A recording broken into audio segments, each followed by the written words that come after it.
a harvest at the beginning of the century. There was, these harvests here are painted by a French painter called Bouguereau, and that gives you a good sense of the feeling of the nature during that time. There were celebrations. This is a wedding that was also painted around that time. The people, that takes us back quite a number of years, but with costumes and music, no dishwasher, haha. The scenery of a Sunday out of church, and painting of that period, little kids at the beginning of the century. And then there were landscapes, as we saw earlier. There are a number of Stonehenge-style stones in Brittany. The sea, the locks, and then there was the whole human scenery of religious celebrations painted around that time, a photo of earlier this century. So, and those celebrations and are still existing. This photo was taken a couple of years ago near Pont-Aven. So that's what made it a very attractive and diverse place for people who were not happy or living in big cities and etc. So Robert Wiley was actually, as those paintings you are going to see are going to illustrate, he was a painter of interior scenes. This is the type of painting that he made.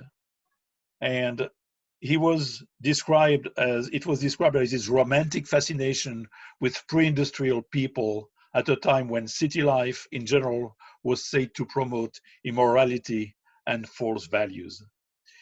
So here are paintings from Robert Wiley from that period in Pont-Aven.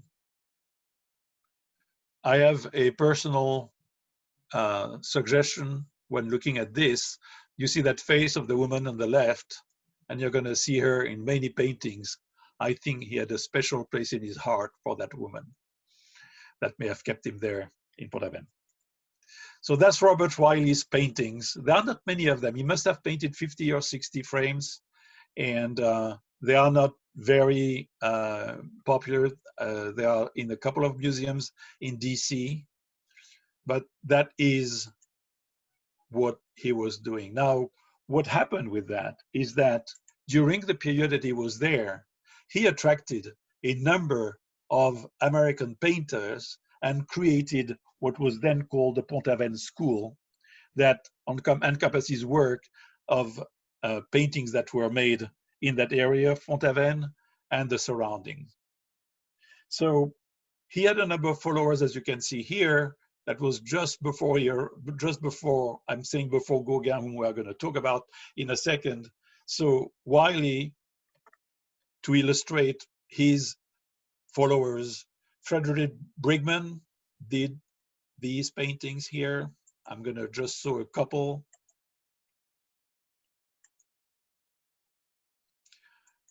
Clement Nye Swift, that's the same weeds that are being picked up from the sea. That was a pre-Monsanto area, so you had to, it was difficult, all right? And that was used as fertilizers for the fields.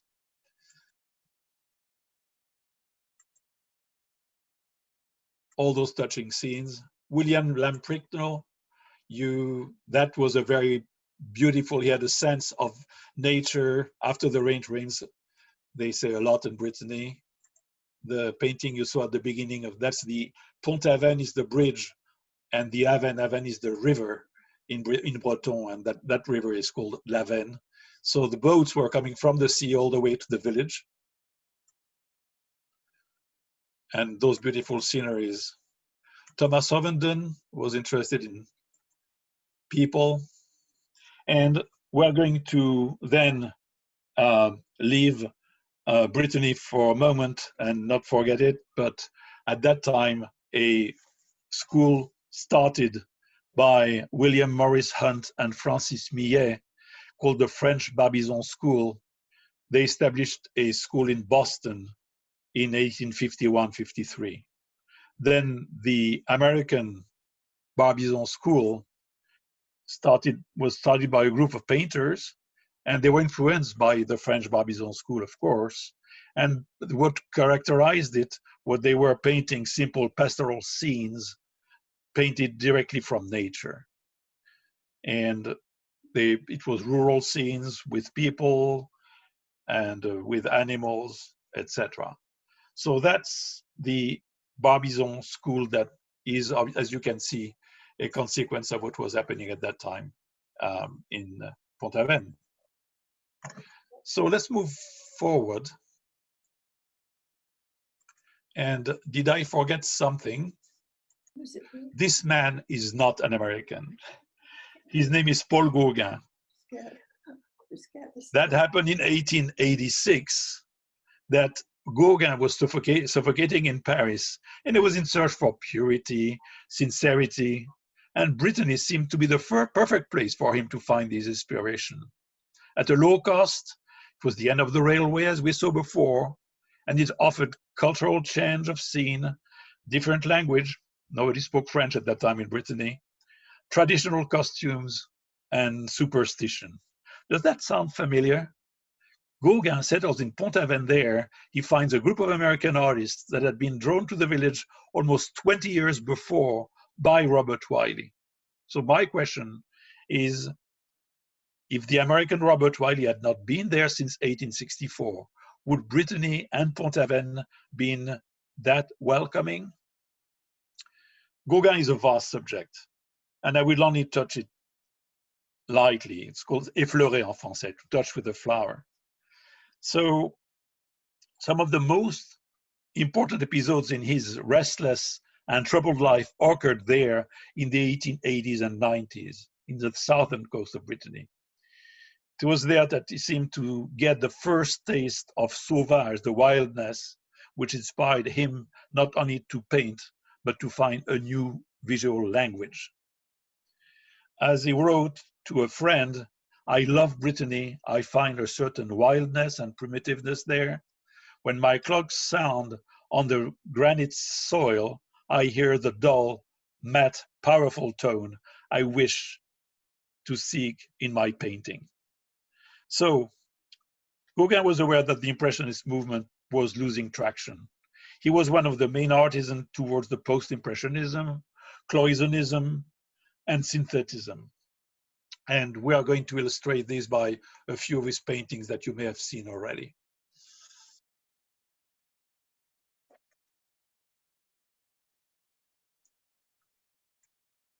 All very touching, incredible colors, beautiful landscapes, a beautiful observation of the people.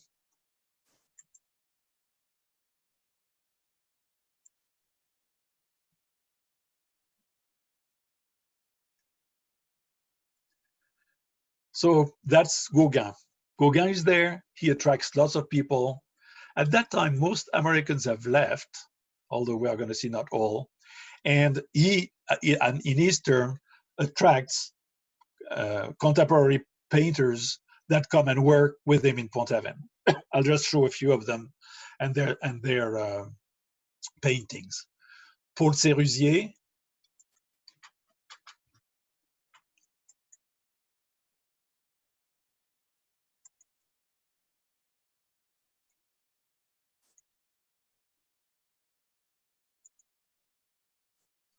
another friend was Armand Séguin.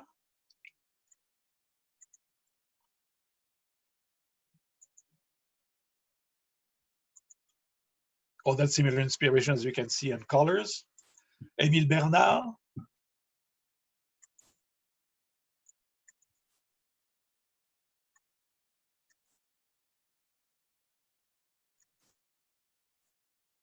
And I'll end this tour of Gauguin's friends by Maurice Denis.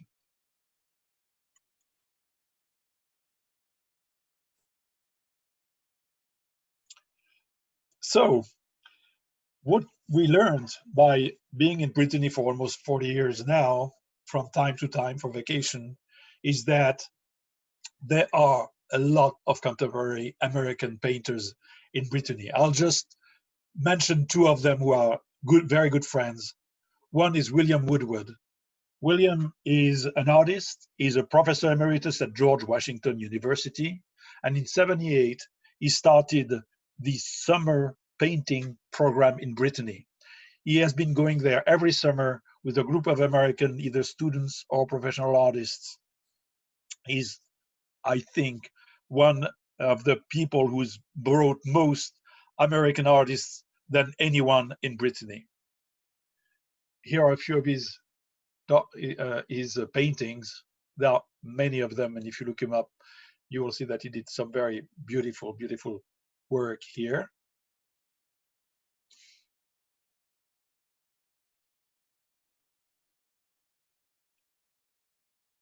And another artist friend is Beth Runquist. She has been to Brittany several times, and we will end the show with her.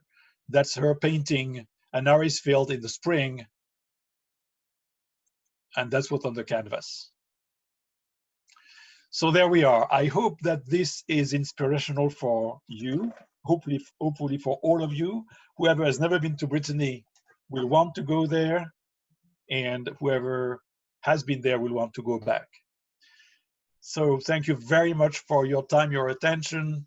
Thank you to the Paris American Club for welcoming us here.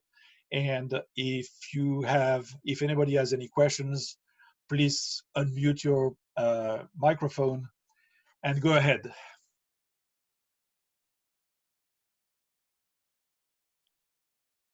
First of all, Daniel, thank you so much. It's a wonderful presentation, and delightful to look at all of the artwork and the history. I mean, typically when we think of Impressionism, when we think of that period of time in French painting, we typically think of the South, right? So this is really very informative, because I had no idea that so many painters were going to Brittany. May I say, I'm Daniel's wife, and when we first arrived in Brittany about 40 years ago, we were very surprised to find a bunch of Americans there, who were not all painters, but I mean, there is definitely a tradition, and it's really the end of the world. It's like the end of Long Island, you know, you're at the end of the world somehow, and there you're at the end. It's called Finistère, which means the end of the earth. So, yeah, it was very intriguing to find these Americans there. And there are some still now who just live there and enjoy Brittany. There is another area of France which is near Giverny, yeah, and that also had a very big group of Americans painters much later. That was pre-World War I, and that might be a subject to come in some future near, I hope. But this is one area where the Americans were very attracted also. That's in Brittany, which is further north and closer to Paris. You mean Normandy? That's in Normandy. Did I say Brittany? You said Brittany, but that's okay, I meant Normandy. That's the Normand person here among us here. That's right. I'm from Normandy, so yeah, we are from an area that's very near Giverny, and Giverny is where Monet used to live. And there was a whole colony of American painters who joined him there, and they left. I mean, they returned to America at the beginning of World War I, but they left a mark over there. There is still the American Museum close to Monet's house, and painters like Mary Cassatt used to paint there. Beautiful stuff. Yes, Francis. You have to turn your sound on. Can you hear me? No, yes. Yeah. I wanted to thank you very much. Very interesting. I love the similarities between all those painters from different backgrounds who painted the same nuns, the same ladies with the, comment dit-on, les coiffes. Comment ça s'appelle? Les coiffes. Les coiffes bretonnes. Yeah, it's really wonderful. You gave us once again this desire to visit Brittany. Coming to Giverny, I read another book on Clemenceau, and you know that Clemenceau was a dear friend of Manet and played a huge role. Clemenceau needs a lecture by the Paris American Club, and he went to Brittany also a few times. He's an extraordinary person, married to an American lady, and but anyhow. Thank you very much, Daniel. Nicolette, you said that Long Island is the end of the world. This with all due respect, I refuse such comment.